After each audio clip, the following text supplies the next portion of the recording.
All right, welcome to The Explainer.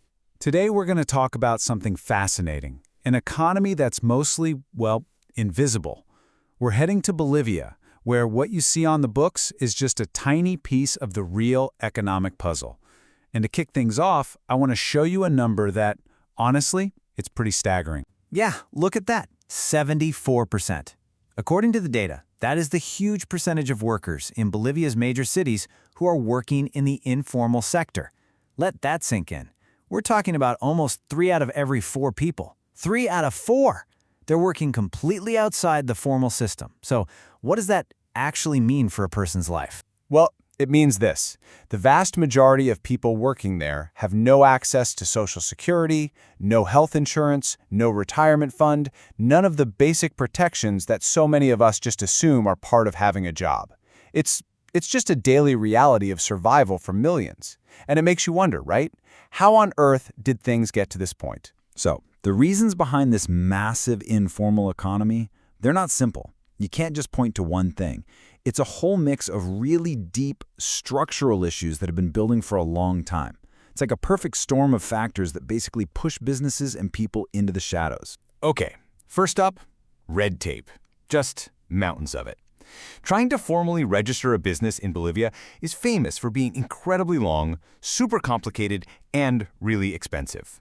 So if you're an entrepreneur and you're looking at all this paperwork and all these costs, and you don't see much benefit coming back from the government, well, staying informal starts to look like the only logical move, doesn't it? And then, on top of all that bureaucracy, you've got the tax system. It isn't just about the rates being high. The whole system is a maze. It's just so complicated.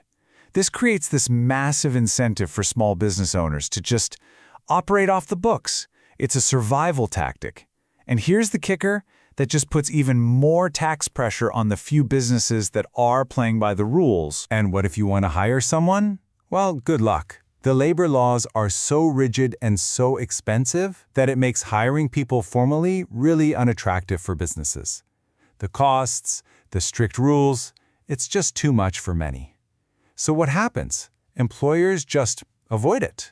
And that pushes even more people into having to work for themselves or find other kinds of informal gigs. And finally, you have to understand there's a cultural element to all this. There's this deep historical distrust of the government and its institutions. You combine that with borders that are pretty easy to cross, and what you get is a huge parallel economy that's built on smuggling. It's just thrived.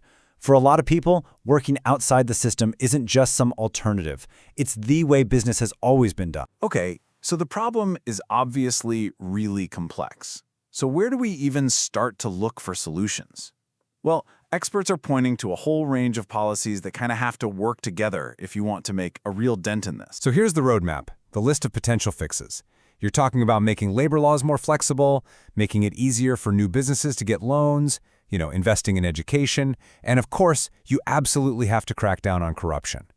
But it's that first item on the list, simplifying taxes, that holds a really fascinating and maybe even counterintuitive key to unlocking this whole mess. And this leads us to the big paradox at the heart of this whole explainer. What if the best way for the government to actually bring in more tax money was to lower certain taxes? I know, it sounds completely backward, right? But the logic is solid, and it all comes down to a really important economic idea. And that idea is called demand elasticity. Now, that sounds complicated, but it's actually pretty simple. It's just a way to measure how much our buying habits change when a price changes. If the price of something goes up, do we buy a lot less of it, or do we kind of just shrug and buy it anyway? The answer to that question changes everything. Think of it like this. For things we absolutely need, like basic food or medicine, our demand is inelastic. We need that stuff to live, so even if the price goes up, we're probably still going to buy it. But for stuff that's not essential, a new TV, fancy clothes, that kind of thing, our demand is super elastic.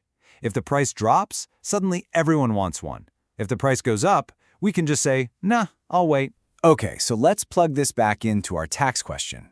If the government cuts taxes on those inelastic goods, like food, what happens? Well, they lose a slice of tax money on every single item sold. And since we were going to buy the food anyway, sales don't really go up that much. The little bit they gain from a few extra sales doesn't come close to covering the loss. Net result? The government actually loses revenue. But now, watch this. Let's look at the elastic goods. Imagine the government lowers the import tax on something like a TV. The price in the store drops, and suddenly, way more people decide, hey, now's the time to buy a TV. The amount of tax revenue they lose on each individual TV is tiny compared to the huge flood of new revenue from all those extra sales.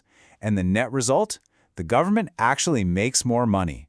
That is the paradox, and it's the core of this whole strategy. Now, this tax paradox isn't just some fun idea for an economics textbook. It has the real-world potential to kick off a powerful positive chain reaction, a virtuous cycle, that could ripple through the whole economy. And it tackles the very roots of the informal economy that we were just talking about. So here's how that chain reaction could work. Step 1, you carefully lower the import taxes on those elastic, non-essential goods. Step 2, all of a sudden, the math for smugglers completely changes. Why would you risk getting your whole truckload of goods seized by customs when paying the official tax is now cheap and easy? Step 3, smuggling plummets and formal, legal imports go way up. And businesses start to realize, hey, it's actually more profitable to be legit now. That creates this powerful magnetic pull towards the formal system. And that right there, that's the key insight. The entire strategy is built on changing the basic economic calculation for business owners. When you make the risk of being informal way higher than the cost of being formal, you change behavior. You change it on a huge scale. You're basically making the legal path the easiest path to take. Because at the end of the day, you can't just punish your way out of this problem. It doesn't work. The most powerful solution is one that gets to the root of it all. It changes the incentives. It makes being part of the formal economy more attractive, easier to do, and in the end, more profitable than staying in the shadows. And so that leaves us with this final, really provocative thought. It completely challenges how we usually think about taxes and government revenue. Could a policy that seems totally backward on the surface, actually lowering taxes, be the single most powerful step forward for an entire economy? Could it be the key to unlocking all that hidden potential? It's definitely a question worth thinking about.